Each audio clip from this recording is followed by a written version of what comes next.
Now, I yield to no one in my love and respect for this man who comes on Fridays and shares with us all in the way of movies and music and streaming and television, franchises of all sort, subtitles, the DC comic, what is that, the metaverse or whatever universe, anyway, he knows his stuff is the point. He comes and goes on a rainbow. Yes, he does. The Culture Blaster, Michael Snyder, everybody. I feel so festive. Not only is it the day after Kim's birthday and a happy belated birthday. I mean, I wished you a happy birthday yesterday, Kim, but I can bring out the love, the joy, the party hats, the horns, and what have you. Happy belated birthday, Kim. You are, of course, as I said in the chat yesterday, our MVP here on the Mark Thompson Show. Thanks, MVP on the MTS, baby. Thank you. But I also want to wish everybody a happy National Donut Day. I personally like to keep my cream crispy. I don't know about the rest of you. And, Mark, on a more somber note, Pride cometh before the fall. 3 months before the fall. Happy Pride Month, everybody. Oh, there you go. As a San Franciscan and an Angelino both, although primarily a San Franciscan, obviously my love goes out to the gay community, and I'm looking forward to all the events that are going to be unfurling throughout June. And, get out there and support equality, decency, color blindness, etc. It is Happy Pride Month. Right on, Michael. Very well said. Albert, how is Michael's level? He's a little hot, so just That's turn it what down. I thought. Hang on a second. That's because there's this massive heat wave crossing the west. Come on, what do you expect? A little overheated. Yes, I am. Is that better now? Or That's a lot better. Maybe just a little more, and then we're good. Okay. Excuse me. Unbelievable. It's like dealing with a DIY situation, which, in fact, the Mark Thompson Show is in large part a DIY situation. Very DIY-ish. And in this way, I must ask you just to... is that better, Albert? We don't know until I talk. Some people say DIY. Yes. Okay. I say DIY not. Anyway, let's talk some movies. He's Michael Snyder, everybody, and he's here with movies and all the magic of entertainment. Please go ahead, sir. Mark, you're a broadcaster. You're a media-savvy guy. General Electric used to have... another memorable commercial motto before they adopted, "We bring good things to life." Although I never understood why a company known for GE bulbs didn't use "We bring good things to light," but that's a quibble. Yeah. From the 1950s to the 1970s, GE's slogan was "Progress is our most important product." And you could easily flip that for modern movie studios, where the corporate philosophy seems to be "Product is our most important progress." I mean, honestly, that explains the franchise fever that overruns their release slates and assures pricey and formulaic sequels like Bad Boys Ride or Die. Oh, yeah, Bad Boys, Bad Boys. This is the fourth of the Bad Boys action comedies to star Will Smack'em Smith and Martin Big Mama Lawrence as bantering, bickering partners on the Miami police force who will break any rule on the books if it brings down the criminals. You know the deal. Smith's Mike is suave and efficient. Lawrence's Marcus is a clownish hothead. Both are trigger happy. It's been like this since the first Bad Boys movie in 1995 and the first sequel in 2003, both of which were directed by that billion-dollar hack Michael Bay. It has been, what is that, 21 years or something since the last one? You do the math, because I'm no good at numbers. Okay. Jada had nothing to do with it. Yeah. Anyway, the box office numbers and the star's portfolio's assured an eventual third movie in the series, 2020's We're Getting Too Old for This installment, Bad Boys for Life, which was not directed by Bay, but by the team of Adil El Arbi and Balil Fala, who are the guys who were screwed by Warner Brothers when their Batgirl movie was shelved by the cost-cutting, bean-counting idiot David Zaslav. Oh, right. So they're getting work still, which is great. But that was in. So they did this or not? They did Bad Boys, the one in 2020, for Life, and they actually came back for Bad Boys, Ride or Die. Oh, wow. Okay. And as Bad Boys movies go, For Life was, financially successful enough and entertaining enough to the fans to assure the green light for Ride or Die. And those guys are back directing. And this also serves as another stop on the Will Smith Love Me Again tour. Oh, because, sure. Since the Oscar incident. Right.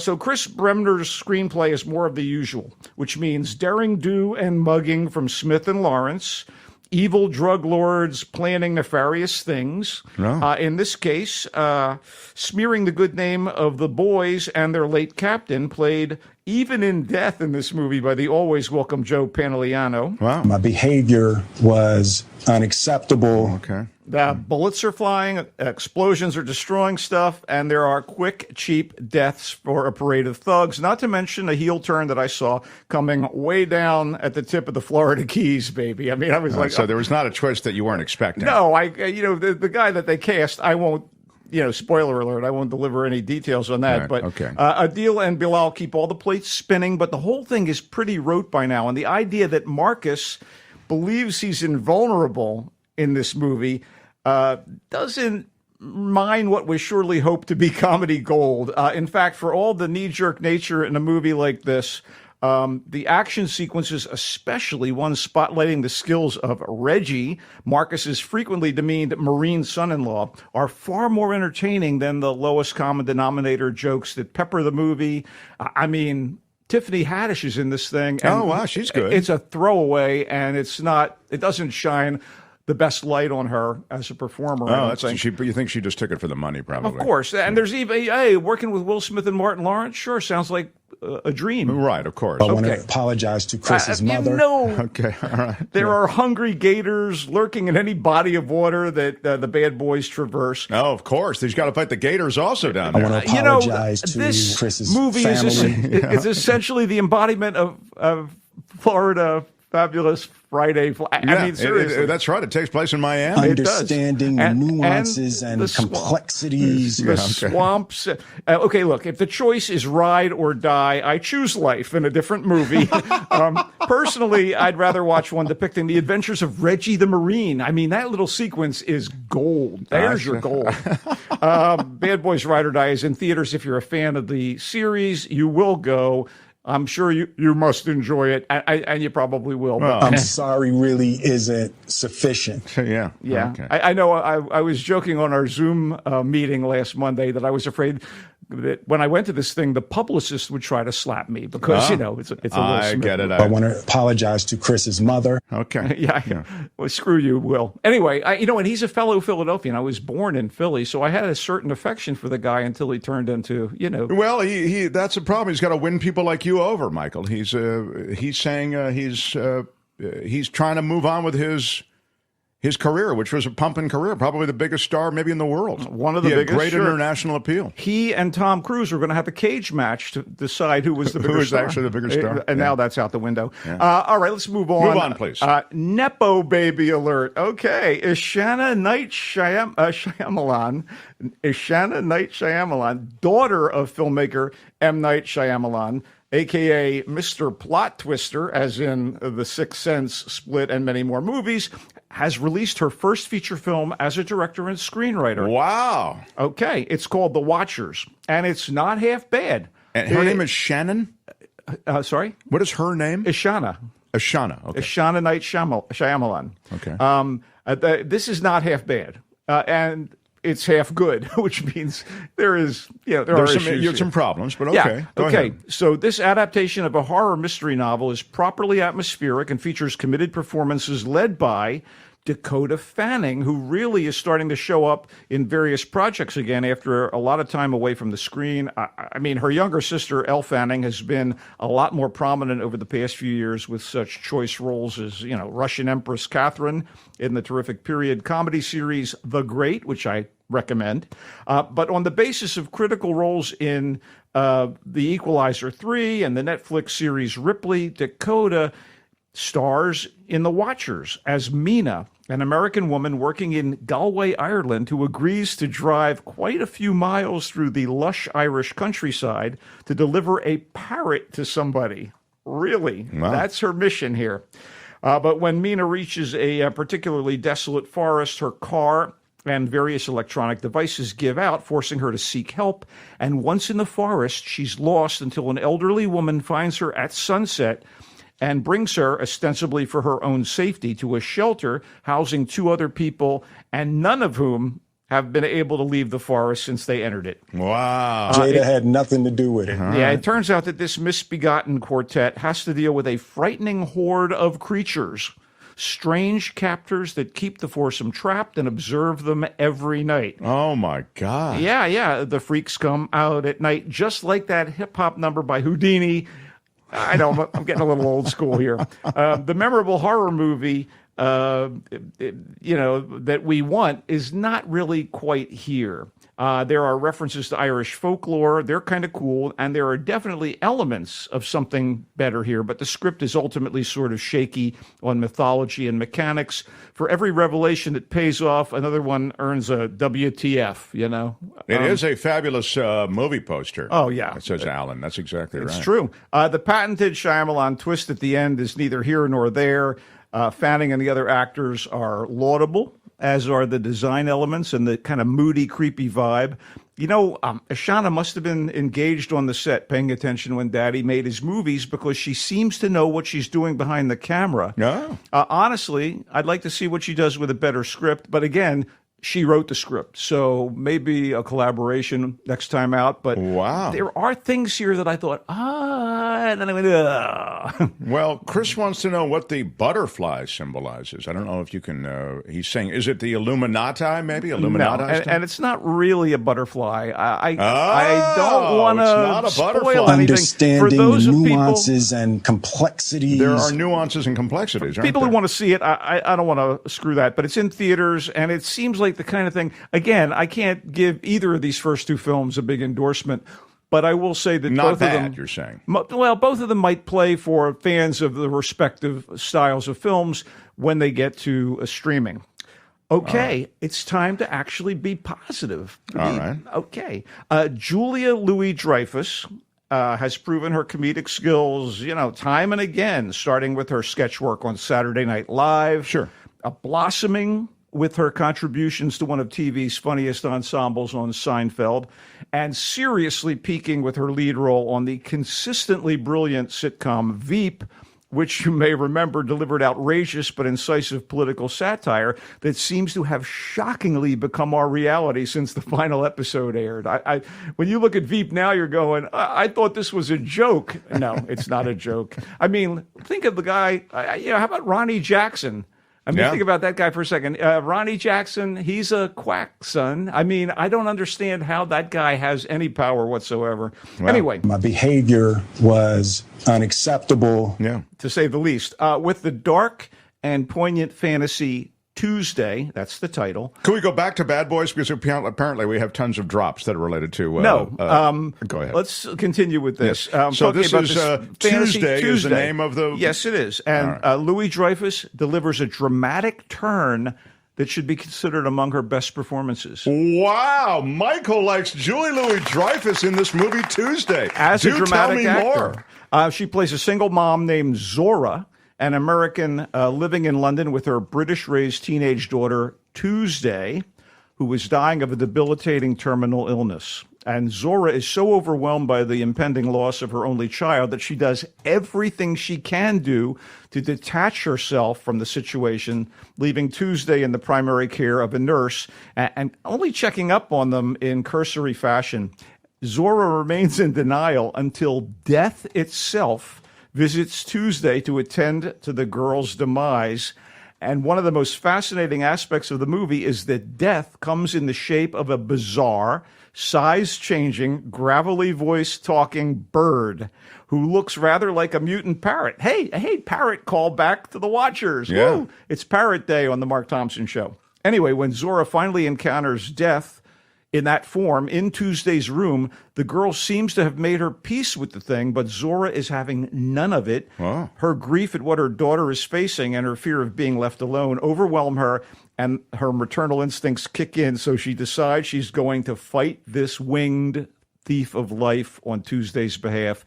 Consequences be damned. This is shot in such an original way. This winged thief of wait a minute. Yeah, So death the in the angel form of of a death parrot. is coming Death is as in a the form parrot? of a parrot. Yeah. That's What? okay, but it worked for you. Yeah, big time. It really, again, like I said, shot in a really original way. It makes use of computer animation with a very deft and startling touch. And the directions the story takes are quite unexpected. Everything is so assured and powerful about Tuesday. It's hard to believe it's the feature film debut of screenwriter-director Dana Opusik. Again, like Ms. Shyamalan, this is the first feature from a woman director. This thing kind of blew me away. Cheryl is saying it looks and sounds so depressing. Is it? It's done with great beauty and sensitivity. Yes, Cheryl. You will get through it. The fairy tale elements of the story notwithstanding, Louis Dreyfus as Zora, Lola Pettigrew is her name as Tuesday, and Leah Harvey as Nurse Billy keep it so real that the whole experience is as raw, tender, and emotionally draining as a well-made, grounded drama on the subject of death in the family. Wow. And again, Louis Dreyfus will open some eyes with her performance. This definitely ain't Elaine Bennis on screen here. Wow. There's no Michael really liked there's no this. crazy Elaine dance. This is in select theaters, and it plays well on the big screen, and it'll play well at home too. Terrific. Okay, so that 3 movies, there's one he really likes, and it's called Tuesday. Okay, let's get to Solo. By the way, wasn't there the Addams Family spinoff that was called Tuesday or Thursday? That's Wednesday. Wednesday. Get your sorry. days straight, Okay, Mark. Thank you. Go ahead.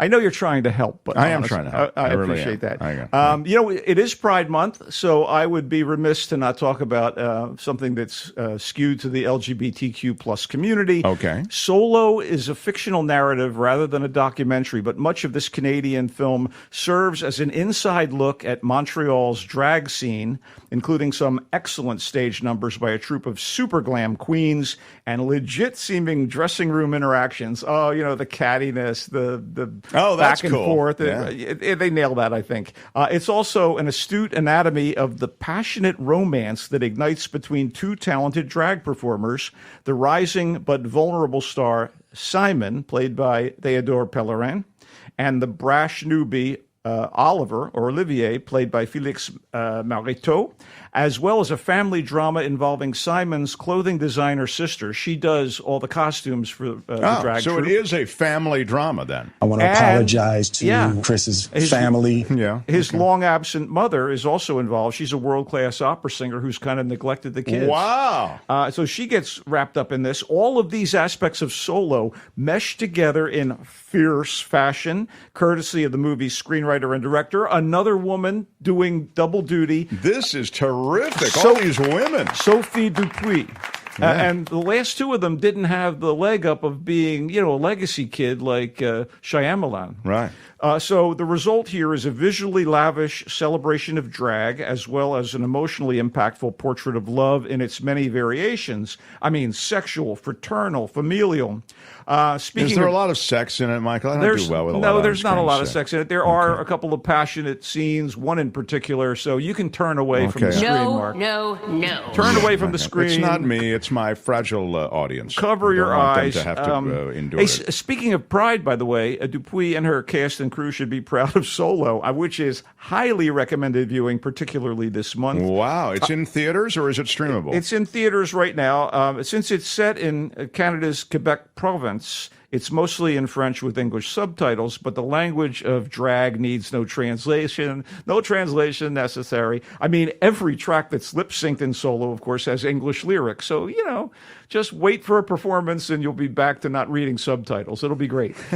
Anyway, the movie is in theaters now, and it will be available for streaming on June 25th. Wow, terrific. Do you have one more? I have one more for you, and we'll make it quick. It's called Banel and Adama.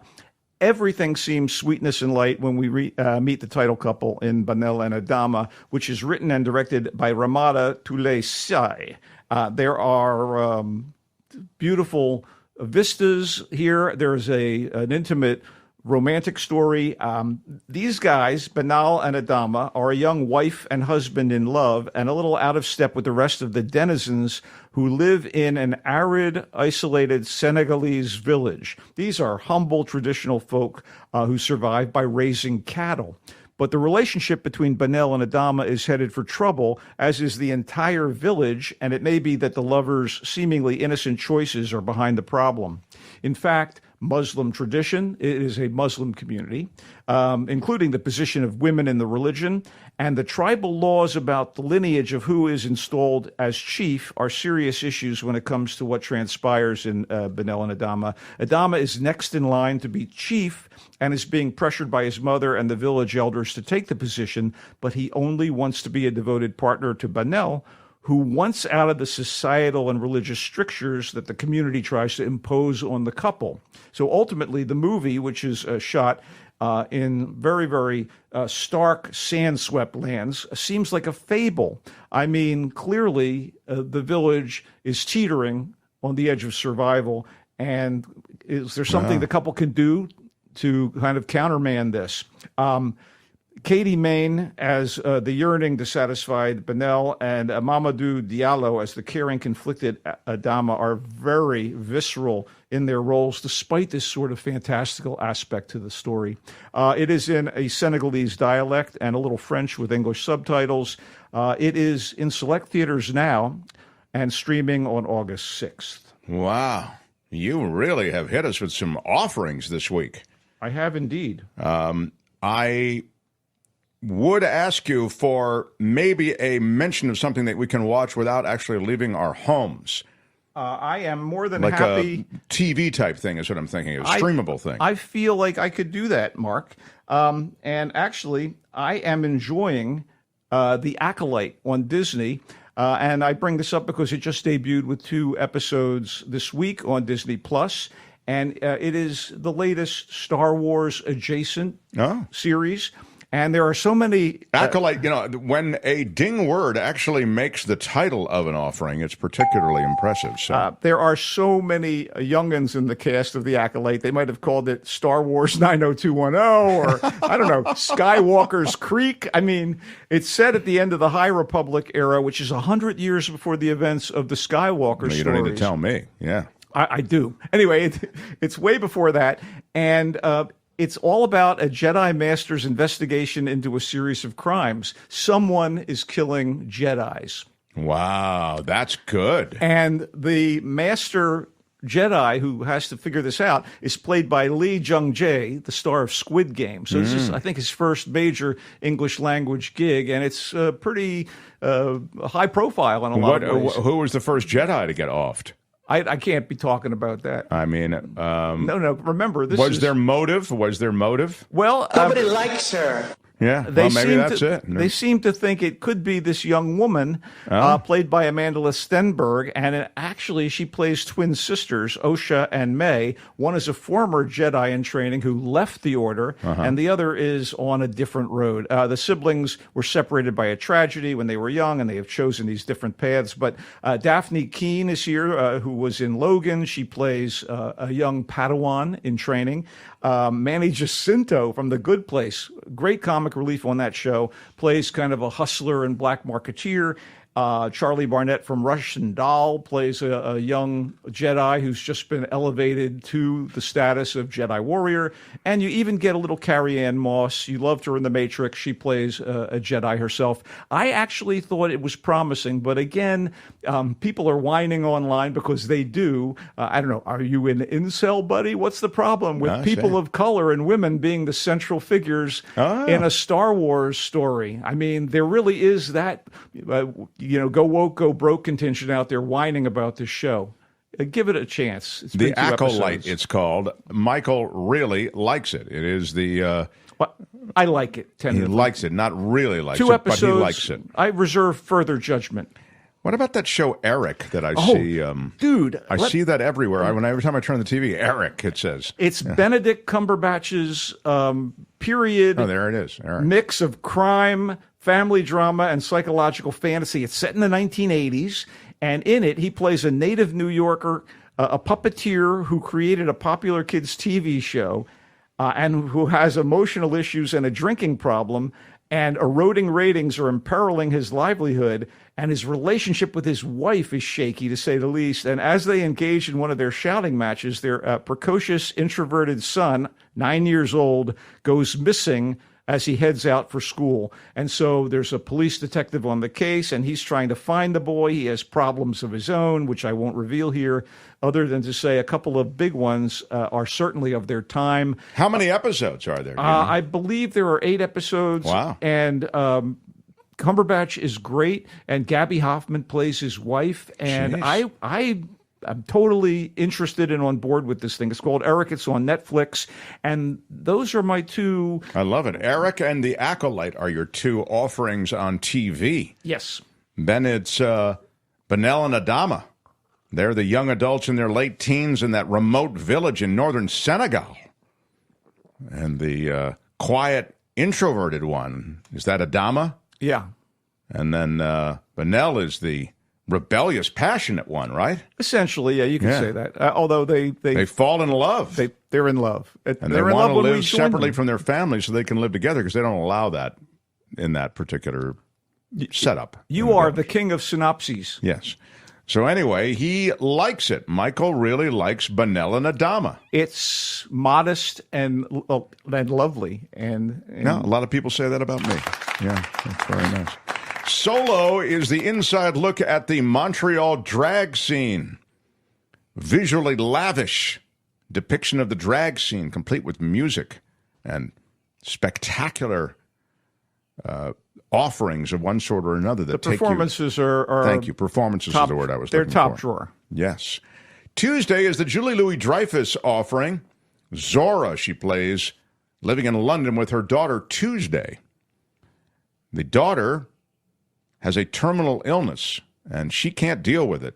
Julie Louis-Dreyfus's character, Zora, just leaves the daughter in the care of a nurse. She can't deal with it. And all of a sudden, her daughter, on the doorstep of passing on, is greeted by some parrot, which sounds to me like the angel of death or something. A giant mutant parrot. And honestly, I was like, what? But yeah, I totally got on board.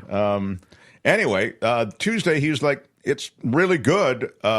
She's really good. You thought Julie She's good. And the movie itself is also really well made and very exciting to see the debut of such a creative writer-director as the one behind Tuesday. All right. The Watchers is the M. Night Shyamalan offering through his daughter. He has nothing to do with this aside from the fact that he spawned the director. Oh, he's a producer on the movie. Yeah, he's got to show the way to the daughter, but she's helmed this project. It's not half bad, to use Michael Snyder's words. Dakota Fanning stars. She agrees to deliver a parrot to somebody. It looks like it could be a big old overgrown parakeet. I'm not really sure about the genus and species. No, I don't really. I want to watch it just so I see that premise unfold. He says it's okay. I mean, it's got some issues, but he sort of is okay with it. It's not half bad. It's half good. Right. Bad Boys, Ride or Die. This is the Will Smith comeback offering. Haven't really seen him in a high-profile film since he slapped the crap out of Chris Rock. My behavior was unacceptable. Yeah. And here he is in Bad Boys, Ride or Die with Martin Lawrence. And I got to hand it to him. Apparently, he brings the Will Smith with him on this. I want to apologize to Chris's mother. Yeah. Hey, what you going to do? What you going to do when you slap your boo? That's all I'm going to say. I want to apologize to Chris's family. In this case, Chris is not in the movie. It is Martin Lawrence and Will Smith. And Michael says, nah, that's okay. If you like this franchise, you will like Bad Boys, Ride or Die. Pure product, buddy. Yeah. Michael, you've done it once again. We love having you visit, and you've done it once again. You can find Michael Snyder in his new perch as a writer at The Voice of San Francisco. Albert, if you'd be so kind as to put the website up there, thevoicesf.org, thevoicesf.org. And current column is about the wonderful Richard Linklater film Hitman, which we reviewed for its theatrical opening a week or two ago, and it's dropping on Netflix today. And of all the movies I've discussed today, this is the one I am most comfortable saying, watch it, people. It's thoroughly entertaining. Oh, Hitman, right. and you can read about it at thevoicesf.org. I am excited to read about it.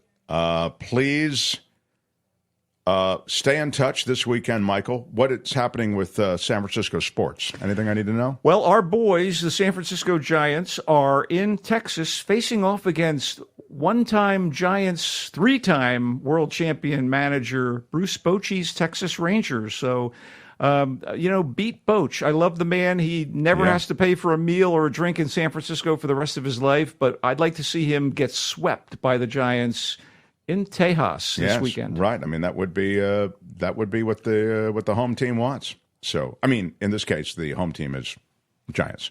But they're not the home team, actually, as it turns out. No, they're not going to be at home. They're going to be Texas. In Arlington. Yeah, and let's not forget about the Texas Rangers. Giants beat them in a World Series in the 2010s, number one. Number two, George W. Bush, an owner. Yeah. Okay, well, let's not let your politics inform the I won't. This segment. Find him at The Culture Blaster across social media, at Culture Blaster, and of course, as I say, his writings at thevoicesf.org. He comes and goes on a rainbow. Michael, we adore you. Bye-bye, Michael Snyder. Have a great weekend, everybody. Yeah, gotta love it. Got to love our Snyder.